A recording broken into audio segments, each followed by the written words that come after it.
Hi, it's Amanda Castillo, and today I'm here in Phoenix with my mom. Everyone meet Luz. She goes by Nena, the very best person and chef you will ever meet. And guess what? I convinced her to try plant-based. So today we're going to be making a vegan version of her famous enchiladas. Isn't that right, Mom? Yes, baby. All right, so let's get started.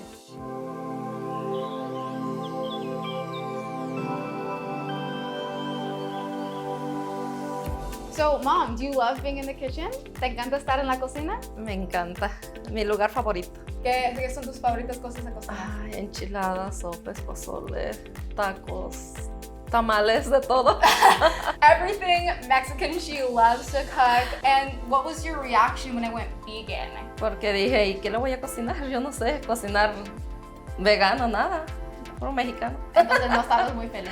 De primero, no. She loves to cook so much, so it was kind of like I broke her heart when I went vegan because she she didn't know what to cook for me anymore. So I had to cook a lot of things on my own, but now she cooks for me all the time. And I mean, Exhibit A, we're going to be making vegan enchiladas. And with today, we are not going to be using meat like we traditionally do. We are going to replace meat with soy, dehydrated soy. I actually wanted to make jackfruit enchiladas, but my mom loves soy and we tested it, and guys, I kid you not, it came out tasting so good. So let's just get started. You ready? Yes. Right here, you guys can see the array of chilies. Right here we have Guajillo, Pasilla. This one is called Cascabel, Cascabel, morita, and chile then de árbol. Chile de árbol. So what we're going to do is we're going to boil all of these chilies together in water. Then once they're cooked, we're going to put it in a blender, and then that's going to be our sauce. So what my mom is doing is she's actually ripping off the top part of the chili and then putting water inside and throughout, taking out the seeds to make sure everything is washed very well. This just makes sure that you're starting with something that's nice and clean. So now we're just gonna boil this for ¿cuánto tiempo? Unos 5 minutos. For 5 minutes. 3 tazas, ¿verdad? So first we're going to add 3 cups of water to this to cook the soy. And we're actually going to add some spices to the water while the soy is boiling because this is going to help add a lot more flavor. So first we're going to start off with 2 to 3 bay leaves, 4 peppercorns, and 2 cloves. 2 cloves of garlic. Oh, and then we're also going to be adding 1/3 of an onion. While that's boiling, we're gonna go ahead and prep things for the filling. So right here we have 1 carrot, 1 mini potato, 1 tomato, and then we're gonna be using 1/4 of an onion and 2 cloves of garlic. We're gonna peel the carrot, peel the potato. ¿Quieres hacer eso?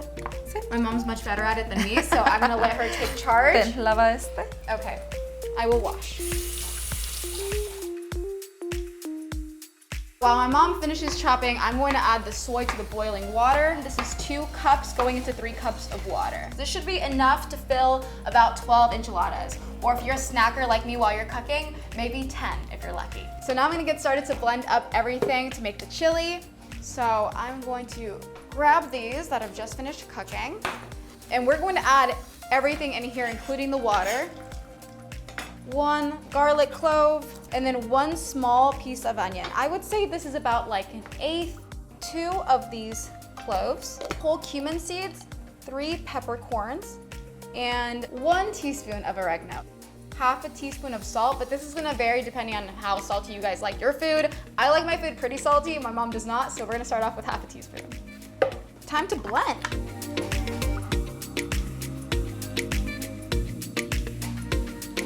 All right, let's go ahead and take a look at this. Ooh, you can get such a stronger, smokier, spicier flavor when you use your own chilies instead of just buying enchilada sauce at the grocery store. And it's so easy. You guys saw, it just requires boiling chilies and throwing it in a blender. It's been a little over 5 minutes, so now I'm going to turn off the soy. It's looking nice and plump. Now that this is hydrated and cooked through, we're going to drain this soy in the sink just with a colander.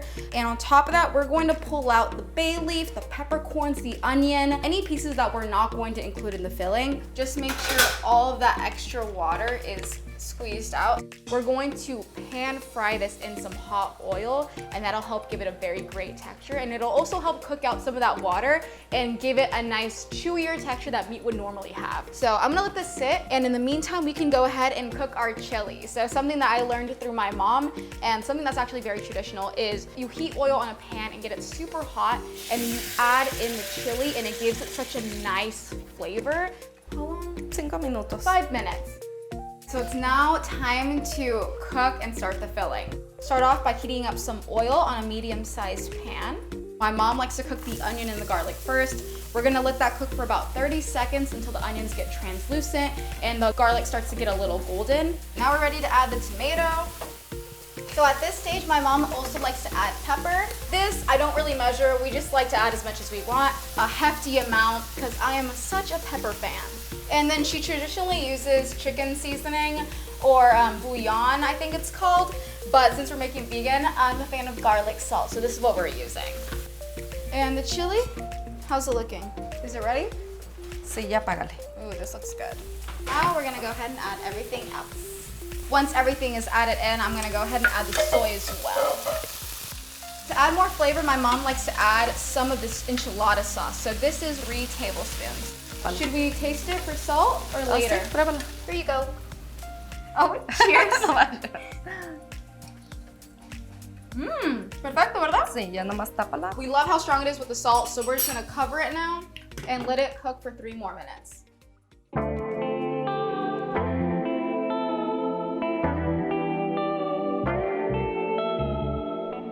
So to start the enchiladas, first we're going to heat some oil on a griddle, and we're going to coat the tortillas and just make sure they get heated through. This ensures that the tortillas don't rip or break when we're rolling them up with the filling. Also, normal people would burn their hands, but I think my mom's entire hands are callous, so she just never gets burned. We're gonna dip one side, and then we're gonna add about a spoonful of filling, and she likes to squish it so it doesn't fall out. Así. And then tightly roll it Y se ponen ahí. and add it immediately back onto the stove.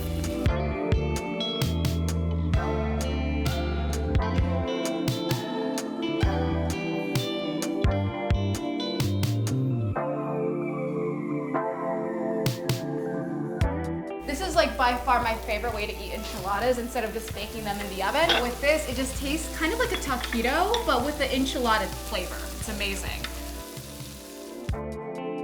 Next, I like to top with some cabbage. This adds a really great crunch instead of using lettuce. Then I also love adding some tomatoes, onions too, and then the avocado. Now I'm gonna add the cheese. This is the Follow Your Heart Feta crumbles. It literally looks so similar to real Mexican cheese. Even my mom said that. ¿Te gustó esta más, right? Me encantó. She loved this está one rico. more than like some of the Mexican cheeses she buys at this grocery store. Crazy. Then we're gonna top this with some sour cream. Extra picante Valentina. This is my favorite hot sauce ever. And I just like to dot this all throughout. So here we have it, you guys. Authentic Mexican enchiladas. Not the typical enchiladas you usually see, but I swear these are so good. And now it's time to taste. Yes. Okay. Let's dig in. Yeah. A ver. These are a little crunchy, so it may be a little hard to cut off a piece with your fork. Están riquísimos. Oh my god. It's so good. Good job, mommy. Which ones do you like more? These ones are regular enchiladas. Las dos. Tell me the truth. Me encantó más esto porque es más, más como, no es pesado, como la carne. It's so good. These are enchiladas I grew up eating, and I swear you guys are going to love it. It's one of my favorite recipes. This is Amanda and Nena for Live Kindly. Thank you so much for watching. Do your parents cook plant-based with you? Is there a recipe you want to see from us next? Let us know in the comments below, and don't forget to like and subscribe. We'll see you again next time. Bye! Bye.